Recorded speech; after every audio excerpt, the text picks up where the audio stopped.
কালো পাহাড়ের আলো। হযরত বিলাল, হাবশী ক্রীতদাস, গায়ের রং কুচকুচে কালো। কিন্তু মানুষের বাইরের চেহারাটাই আসল চেহারা নয়, ভেতরটাই আসল। ভেতর অর্থাৎ হৃদয়টা যার ধবধবে পরিষ্কার, সেই কেবল সুন্দর মানুষ। বিলাল কালো হলে কি হবে?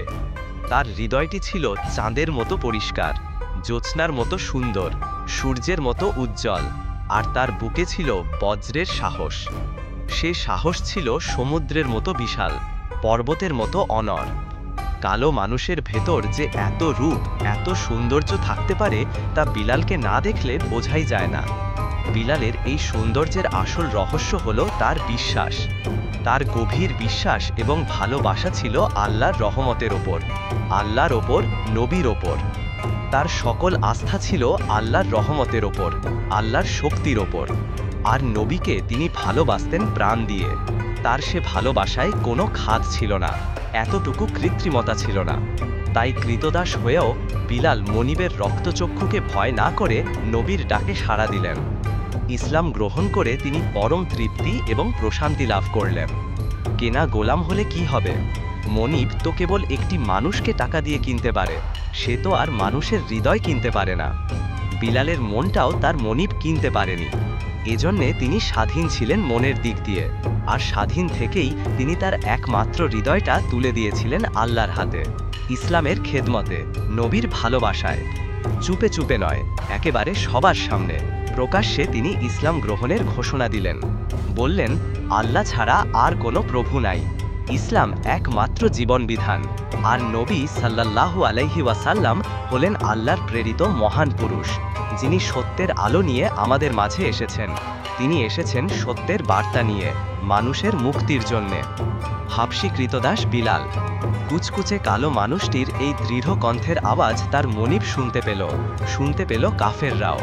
তারা ক্রোধে ফেটে পড়ল, বলল, কেনা গোলাম কালো মানুষের এত বড় সাহস, এর পরিণাম বড় ভয়ানক। বিলাল তাদের কথা যেন শুনতেই পাননি, কারণ তিনি তো জানেন দুর্বলদের ওপর সবলরা সব সময় অত্যাচার করে, জুলুম এবং নির্যাতন চালায়। এ আবার নতুন কি? কাফেররা বলল, এখনো তুমি মোহাম্মদের পথ থেকে ফিরে এসো বিলাল, তা না হলে তোমার কপালে অনেক দুর্ভাগ আছে, অনেক কষ্ট আছে। হেসে উঠলেন বিলাল। কালো মানুষের ভেতর থেকে ছিটকে পড়ল হাসির তুফান। বললেন, আমাকে ভয় দেখাচ্ছ? তোমরা কি জানো যে হৃদয় একমাত্র আল্লাহ এবং তার নবীকে ভালোবাসে, সে হৃদয় দুনিয়ার আর কাউকেই ভয় করে না, পরোয়া করে না। তোমরা আমাকে কিসের ভয় দেখাও? তোমরা আমাকে কি করতে পারো? মারতে পারো, কিন্তু আমার বিশ্বাসকে তো আর কেড়ে নিতে পারবে না, না, কখনোই তা পারবে না। গোলামের মুখে এই দুঃসাহসের কথা শুনে কাফেররা চরমভাবে ক্ষেপে গেল। জ্বলে উঠল তাদের পাষণ্ড হৃদয়। তারা শুরু করল তার ওপর পাশবিক নির্যাতন। অত্যাচারী আবু জেহেল, মস্ত বড় এক কাফের, বিশাল তার দলবল। আবু জেহেলের হুকুমে বিলালের ওপর ক্রমাগত চলেছে নির্যাতন আর নিষ্ঠুরতম অত্যাচার। কাফেররা তাকে আরবের আগুনের মতো উত্তপ্ত মরুভূমির বালির ওপর নির্দয়ভাবে মারত। পাথরের কুচি এবং জ্বলন্ত আগুনের ওপর তাকে শুইয়ে দিত। তার গলায় দড়ি বেঁধে অবুঝ শিশুদের হাতে কাফেররা তুলে দিত। শিশুরা বোঝে না, তারা খেলার ছলে বিলালকে টেনে হেঁচড়ে ছাগলের মতো করে ঘুরিয়ে নিয়ে বেড়াতো মক্কার অলিতে গলিতে। ঝাঁঝরা হয়ে যেত বিলালের শরীর, তার দেহ থেকে ঝরে ঝরে পড়ত টাটকা রক্ত। আর আবু জেহেল, সে নিজ হাতে বিলালকে শাস্তি দিল, তাকে উপুর করে শুইয়ে দিত। তারপর বিলালের পিঠের ওপর পাথরের বড় বড় চাক্কি চাপিয়ে দিত। মরুভূমির মধ্যে সূর্যের চোখ থেকে যখন আগুন বের হয়, ঠিক সেই সময়ে আবু জেহেল বিলালের ওপর এভাবে পশুর চেয়েও জঘন্য আচরণ করত। গরম বালিতে বিলালের বুক পুড়ে যেত। পিঠের ওপর ভারী পাথরের চাপে তিনি বালির মধ্যে দেবে যেতেন। পিপাসায় বুক গলা শুকিয়ে যেত। পিপাসায় এবং যন্ত্রণায় তিনি ছটপট করতেন। বিলালের কষ্ট দেখে হায়নার মতো হেসে উঠত নরপশু আবু জেহেল। বলতো, এখনো সময় আছে বিলাল, মোহাম্মদের আল্লাহ থেকে তুমি ফিরে এসো, তোমাকে ছেড়ে দেয়া হবে, আর কোনো অত্যাচার করা হবে না তোমার ওপর। কিন্তু যিনি একবার আল্লাহকে ভালোবেসে তার সত্য দিনকে গ্রহণ করেছেন, তিনি মানুষের নির্যাতনের ভয়ে পরাজয় বরণ করবেন কিভাবে?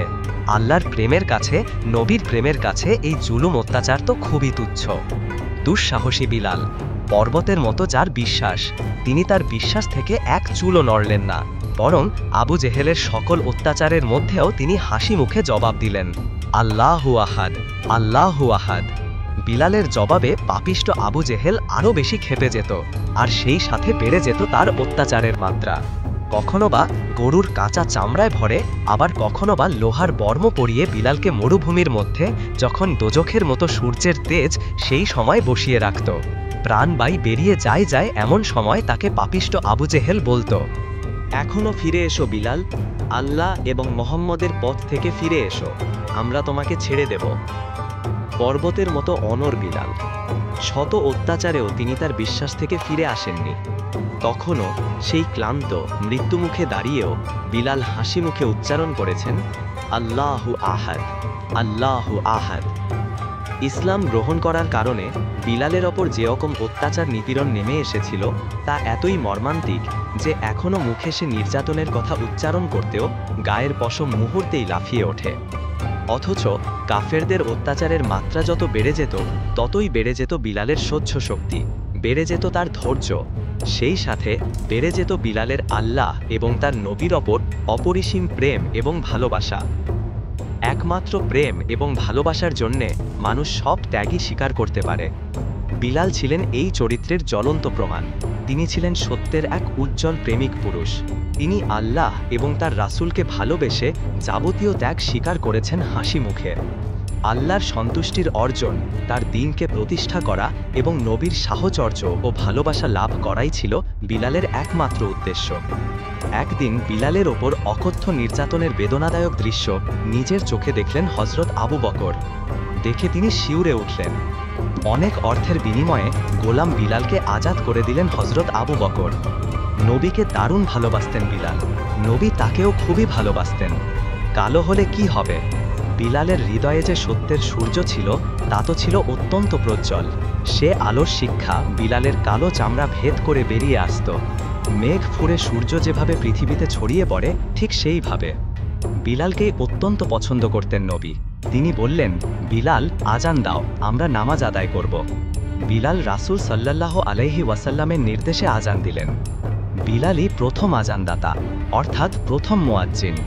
বিলালের উচ্চকণ্ঠের আজানের ধ্বনিতে চারদিকে মুখরিত হয়ে যেত, চারদিকে সারা সারা রব পড়ে যেত। তার আজান শুনে কোনো মুসলমানই আর ঘরে বসে থাকতে পারতেন না। পুরুষ, নারী, যুবক, বৃদ্ধ, এমনকি শিশুরা পর্যন্ত বিলালের আজান শুনে ঘর থেকে বেরিয়ে পড়তেন। হযরত বিলাল এক সময়ের হাবশী ক্রীতদাস। সেই কালো মানুষটি ছিলেন সত্যের পক্ষে অত্যন্ত বিনয়ী, আর অন্যায় ও মিথ্যার বিরুদ্ধে ছিলেন অনর পর্বত। বিলাল কেবল একজন কালো মানুষের নাম নয়, বরং সত্য ও বিশ্বাসের আলোয় আলোকিত দুর্ভেদ্য এক কালো পাহাড়ের নাম। হযরত বিলাল, যে পাহাড় থেকে সত্য, বিশ্বাস এবং সাহসের আলো কেবলই ঝরে ঝরে পড়ত।